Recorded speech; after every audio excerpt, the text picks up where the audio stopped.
My name is Bjork, and I'm here to talk about stonemilker on my album Vulnicura.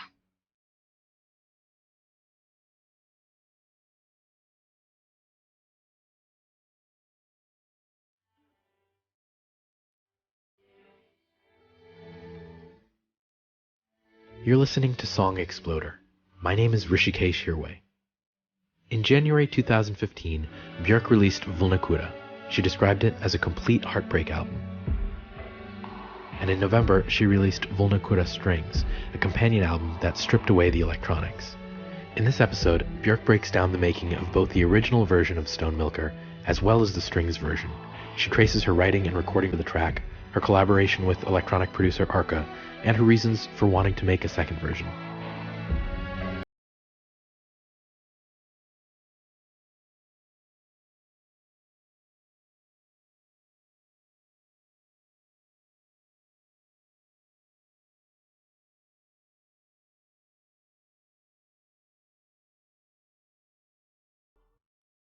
This episode is sponsored by Hover, the best way to register and manage a domain name.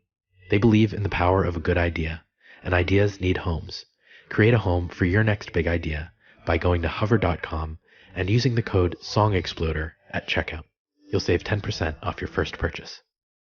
Now, here's Björk talking about her song Stonemilker. It's about someone who's trying to get emotions out of another person. The whole song is emotionally about wanting clarity, wanting simplicity, and talking to someone who wants things to be really complex and foggy and unclear. And you're saying, okay, I've got clarity, so, want it or not. So it's like sort of celebrating simplicity and clarity.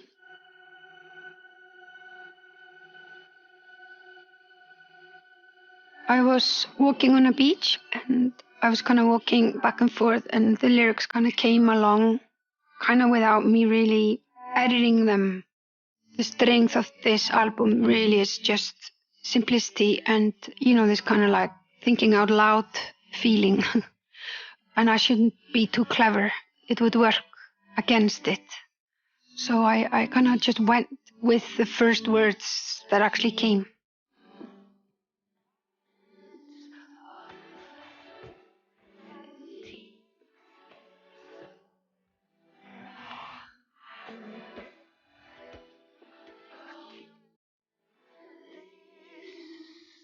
Probably the most obvious lyrics I've ever written. I actually wrote a whole nother lyric to the song, which was really maybe a bit too clever for its own good. But something in me just said, no, don't touch it. It has to be like almost clumsy or naive. That's sort of the strength and the weakness of the song at the same time.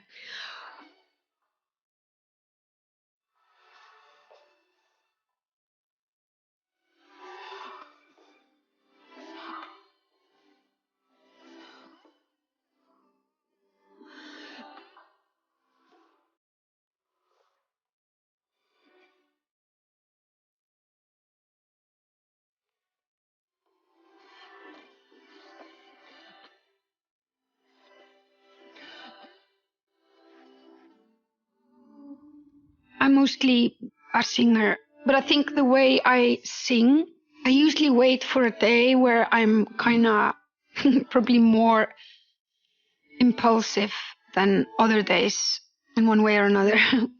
So when I sing, I'll go to this place where it's more similar to when I'm doing a concert. I will not have so much of my brain in there.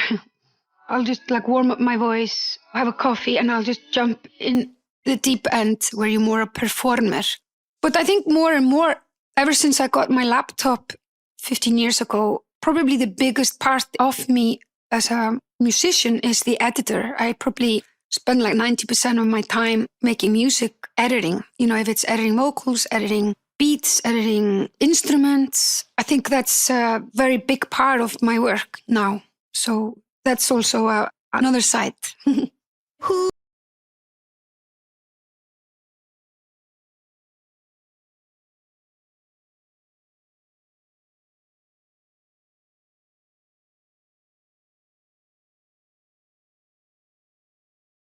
that sentence is there and the reverb is cut there just to show, what happens if you are closed. If you cut down chances, it's a certain closing a door there. And sometimes you show sonically something emotional. Who has shut down the chances? The melody is so simple and the words are so simple. I actually waited for the right microphone because it had to be really like that you hear every detail in the voice. So it's like a really high definition human that's there. After I'd written the songs and I was starting working on the beats, I met Alejandro Arca, and it was a magical relationship, and he was obviously so talented. So I decided to take a back step and for it to be a handshake between me and him.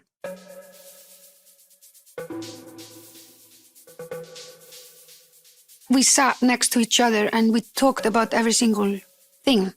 Because I'd already written all the songs. With Stonemilker, it was very obvious that that song is very simple. So we didn't really need a crazy beat thing going on. It just had to be really supportive of the song and almost acoustic, like it's a symphony orchestra playing and the beat would come from the kettle drum or something, like just a very soft support, which Alejandro provided.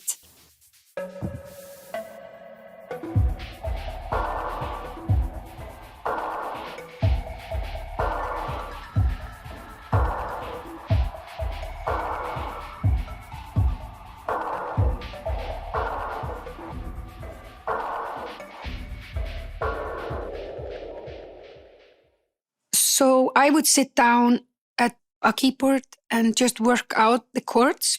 And then when I'm ready with the chord structure, because I knew it would be for strings, I would take it to violins, violas, cellos, because I kind of wanted a lot of it to be in the strings. We actually saved it till last, and I did several days of recording the strings. I had 30 players, and then I would do 2 sets of arrangements, so basically there are in theory 60, because it needed that sort of panoramic feeling to have that sort of smooth, cream-like perfection.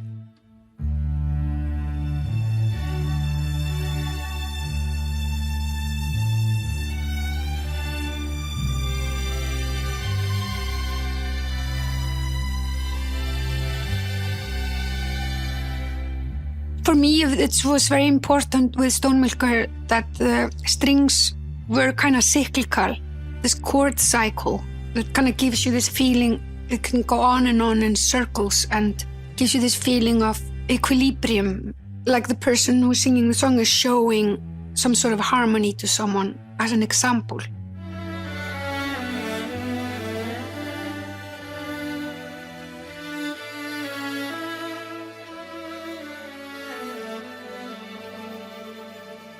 I layered several recordings of the strings to be like a tower of equilibrium that you are standing in, like a monument of equilibrium.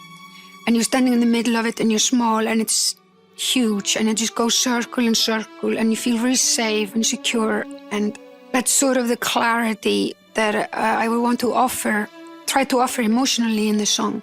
And the strings are kind of the tool I have to try to make this kind of cradle.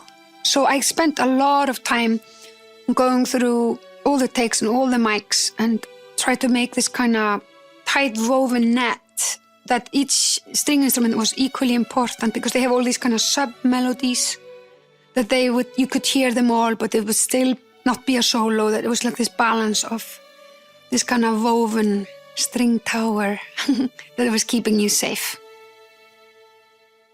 Because there was so much work and so much about the textures in the strings that I thought it deserved a version where the beats are not shadowing the string textures, that there was another version would exist, and that I would get not just the strings functioning as a whole, but also have solo violins to do more and to kind of indulge more in the microphone textures.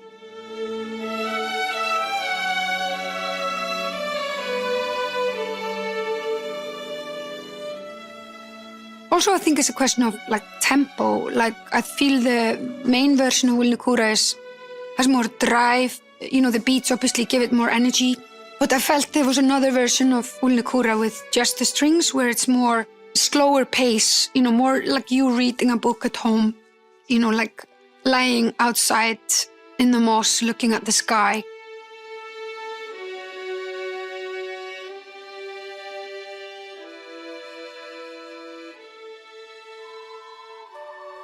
I think Stonemilker, it's a one big question, really.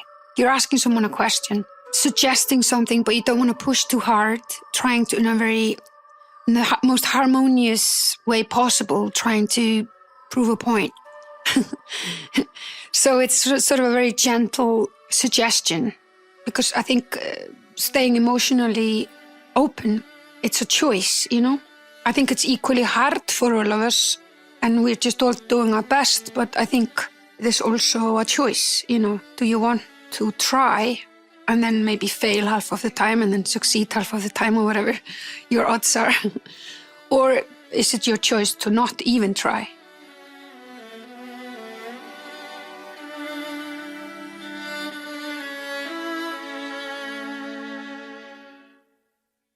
And now, here's Stonemilker by Bjork in its entirety.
Visit songexploder.net for more information on Bjork and this song, including links to buy both versions of Stonemilker.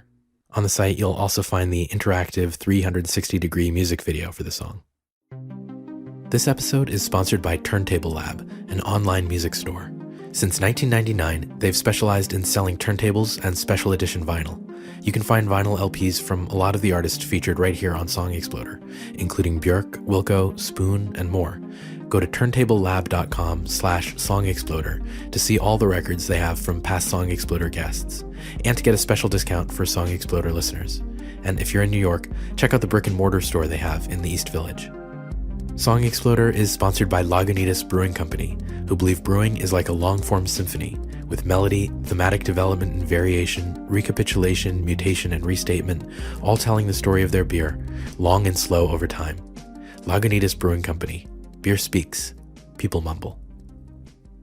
Next time on Song Exploder, Grammy nominee for Best New Artist, Courtney Barnett. This episode marks the end of 2 full years of Song Exploder. If you want to share your thoughts on this episode or on the podcast in general, you can find me on Twitter, Facebook, and Instagram at Song Exploder. You can find past and future episodes of the podcast and rate it or leave a review at itunes.com/Song Exploder. Song Exploder is a proud member of Radiotopia from PRX. Special thanks this episode to Krista Williams, Carla Sachs, and Christian Coons. My name is Rishikesh Hirway. Thanks for listening. We drove to a house in Preston. We see police arresting a man with his hand in a bag.